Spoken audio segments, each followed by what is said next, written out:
প্রিয় দর্শকবৃন্দ, শিক্ষার্থীরা, অভিভাবকরা, প্রিয় শিক্ষকেরা, বিভিন্ন ইউনিভার্সিটির শিক্ষকেরা, যারা বোর্ডের নীতি নির্ধারক মহলের আছেন, সবার একটু দৃষ্টি আকর্ষণ করছি। আসলে বাংলাদেশের বর্তমান প্রেক্ষাপটে বাংলাদেশের পাবলিক পরীক্ষাগুলোর মধ্যে এসএসসি পরীক্ষা, এইচএসসি পরীক্ষাগুলো গুরুত্বপূর্ণ এবং তার থেকেও আরেকটু গুরুত্বপূর্ণ সেক্টর হচ্ছে অ্যাডমিশন টেস্ট, যেই পরীক্ষাগুলো হয় এই পরীক্ষাগুলো, পরবর্তীতে চাকরির পরীক্ষাগুলো অনেকের কাছে অনেক গুরুত্বপূর্ণ।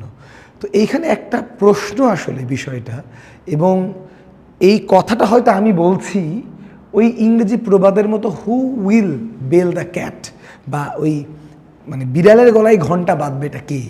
তো আমি জাস্ট একটা কথা বলছি, বাট এই কথাটা বাংলাদেশের না হলেও 5 কোটি মানুষের কথা, যে এই যে পাবলিক এক্সামগুলো হয়, SSC exam, HSC exam, admission test exam, আপনারা শুধু একটু এই ভিডিওতে কমেন্ট করবেন, একটু জনমতের জরিপটা দিবেন, এই প্রশ্নগুলোর সমাধান কি জনসম্মুখে ওয়েবসাইটে প্রকাশ করা উচিত নাকি উচিত না। As far as I believe, আমার ছোট মস্তিষ্কে যেটা মনে হয়, এই প্রশ্নগুলোর সমাধান সলভ শুড বি পাবলিক। সমাধান পাবলিক করা উচিত এবং উচিত। এখন হয়তো এটা করতে চায় না, কেন করতে চায় না সেটাও আমি ছোট করে বলি। প্রতি বছর আমরা দেখি বোর্ড পরীক্ষার প্রশ্নে ভুল থাকে, এটা অস্বীকার করাটা বোকামি, মূর্খতা। ভুল থাকে, মেনে নিয়ে ভুল যেন না হয় এর ব্যবস্থা করতে হবে।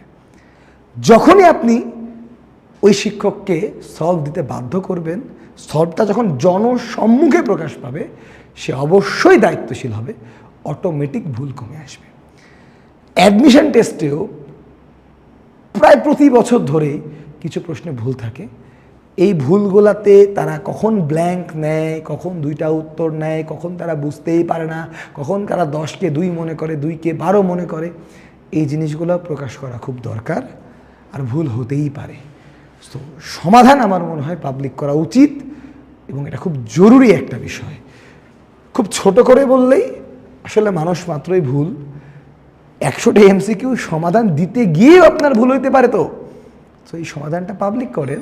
পাবলিক করার পর জনগণ একটা মতামত দেখ, যদি তর্ক বিতর্ক হয় মতামতটা শুনুন, মতামতটা বুঝুন। যদি মনে হয় যে আপনারা ঠিকটা রাখেন, আর যদি জনগণের কথা ঠিক হয়, তাহলে সলভটা চেঞ্জ করেন। বাট ভুল সলভ দেওয়ার তো কোনো দরকার নাই, কারণ মানুষের 12 বছরের পরিশ্রম আপনার একটা সলভের জন্য অনেকের নষ্ট হয়ে যাইতে পারে। যদি একটা এমসিকিউ 6 মার্ক থাকে, আর একটা এমসিকিউ ভুল গেলে যদি কারো 1.5 মার্ক কাটা যায়, আপনার একটি ভুল সমাধান 7.5 মার্কের ঘাটতি তৈরি করতে পারে। That's not a big deal. সেই ভুলের কারণে যদি আপনার ছেলে, আপনার মেয়ে ক্ষতিগ্রস্ত হতো, তাহলে আপনার কেমন লাগতো? সো আমি আমার ছাত্রছাত্রীদেরকে নিজেদের মতো মনে করেই, অনেক বছর ধরে সমস্যাটা লক্ষ্য করা যায়, কিন্তু কেউ তো কথা বলে না। সো আমি একটু কথা বললাম, আশা করি আপনারা আপনাদের মতামতটা দিবেন। আপনি একজন রিক্সা চালক হলেও মতামত দিবেন। যেই পরীক্ষার প্রশ্নটা হয়, পরীক্ষা হয়ে যাওয়ার পর রেজাল্ট পাবলিশের আগে সমাধানটা পাবলিক করা উচিত কিনা। আমার মনে হয় উচিত। ধরেন আমি একেবারেই ভুল বললাম, তাও একটা জিনিস খেয়াল করবেন, এই কাজটা করলে কি হবে, প্রশ্নের ভুল কমে যাবে।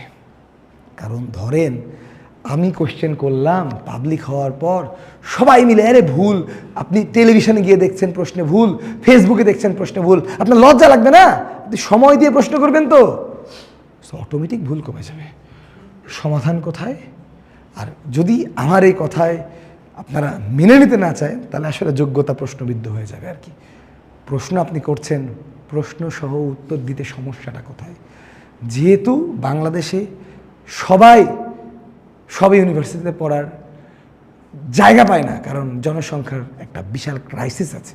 সো এইখানে আপনার এসএসসি, এইচএসসি এবং অ্যাডমিশন টেস্ট, প্রয়োজনে চাকরির পরীক্ষাগুলোরও আপনি উত্তর পাবলিক করতে পারেন রেজাল্টের আগে। কারণ ভুল হলে যার দোষ তার শাস্তি পাওয়া উচিত। যারা দিনরাত পরিশ্রম করে তার শাস্তি পাওয়া উচিত নয় যে ভুল করবে তার জন্য। আমার মনে হয়, খুব বিনীতভাবে বললাম, আপনারা আপনাদের মতামত প্রকাশ করেন। আমি আমার দিক থেকে চেষ্টা করলাম, কেউ না কেউ চেষ্টা না করলে কি করে ঠিক হবে? সো ভালো থাকবেন। আমার মনে হয় ভবিষ্যতে যেন আমরা প্রত্যেকটা পরীক্ষার স্থলগুলো ওয়েবসাইটে দেখতে পারি। কোনো না কোনো ইউনিভার্সিটিতে তো সততা দেখিয়ে সবার আগে কাজটা শুরু করবে, তার দেখা দেখি বাকি সবাই শুরু করবে। ধন্যবাদ সবাইকে। আসসালামু আলাইকুম।